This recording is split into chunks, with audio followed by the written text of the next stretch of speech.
अस्सलाम वालेकुम।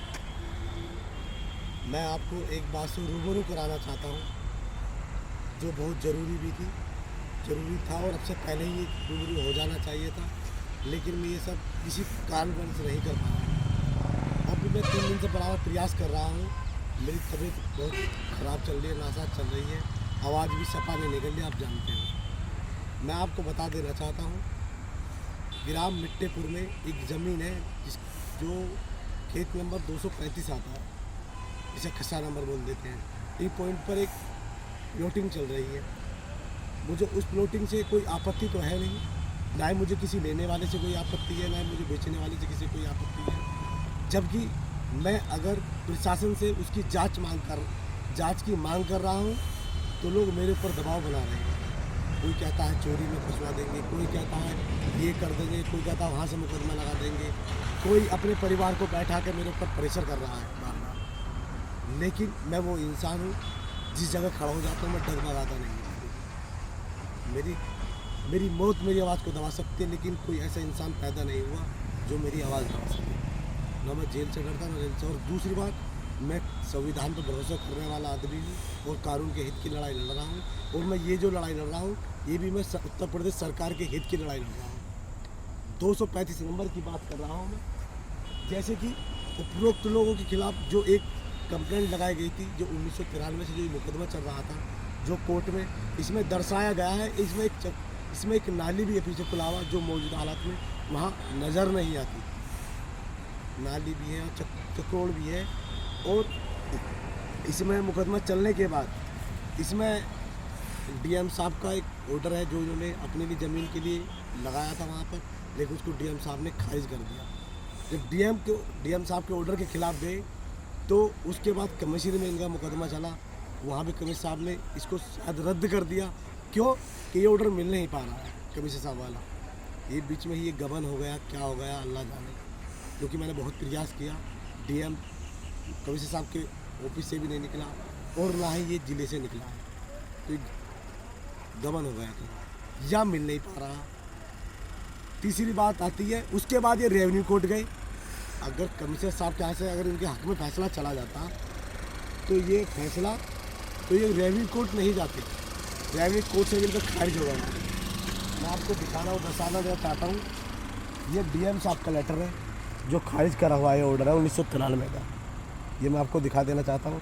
उसके बाद ये जो गए हैं, इसके बाद ये ऑर्डर रेवेन्यू कोर्ट का ऑर्डर है, ये रेवेन्यू कोर्ट का ऑर्डर है जो इसमें दिखा रखा है no accepted, the reference is the therefore not accepted and the revision pattern is the disallowed and not allowed. इसमें ये आ रहा है।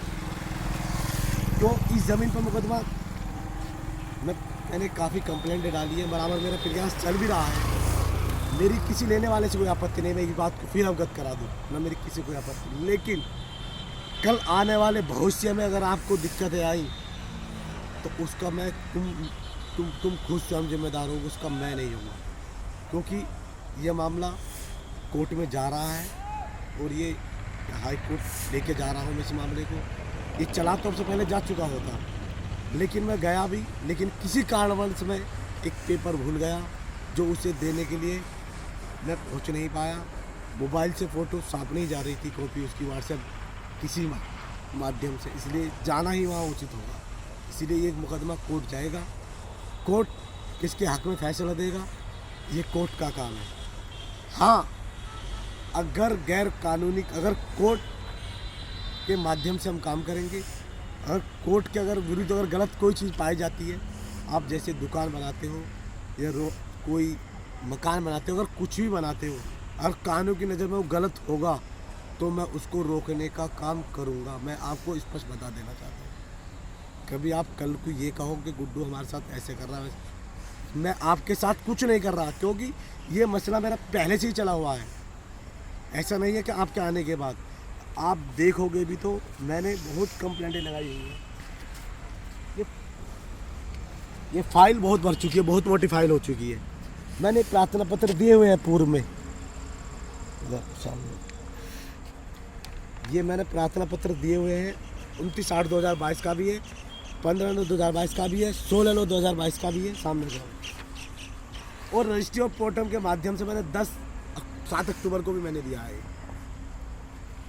मेरा इस पे कार्रवाई तो हुई, लेकिन आप जानते हो कार्रवाई कितनी देर तक होती है, कार्रवाई कहीं आकर ठहर भी जाती है। ठीक इसमें वही चल रहा है। तो मैं आपको स्पष्ट और अवगत कर देना चाहता हूँ, मैं आज भी, अगर कोई भी काम इसमें आगे जो भी करो तो भाई कल मुझसे आप कोई गलत शिकवा नहीं करो। मेरा वीडियो बनाने का और आपको बताने का यही मकसद है, क्योंकि मैं भी क्षेत्रों समाज के और आप लोगों के बीच का ही एक इंसान हूँ। क्यों मैं किसी कारणवश मैं उस पर चला, मेरी भी कोई मजबूरियाँ हैं जो मैं इसमें कागज़ों को, एक चीज़ को बिल्कुल संक्षेप में इसको बिल्कुल क्लियर कर देना चाहता हूँ कि इसमें क्या है क्या नहीं। मामला कोर्ट में विचाराधीन रहेगा और हार जीत कोर्ट का फैसला है, क्या आता है क्या नहीं आता है। लेकिन अगर आप कोर्ट के केस से अलग गाइडलाइन से हट के काम करोगे, अगर प्रशासन की कानून की जब वो गलत होगा तो मैं उसको रोकने का काम करूँगा। कल आप कोई बुरा मत मानना, मैं इसीलिए आपको अवगत करा देना चाह रहा हूँ। अस्सलाम वालेकुम।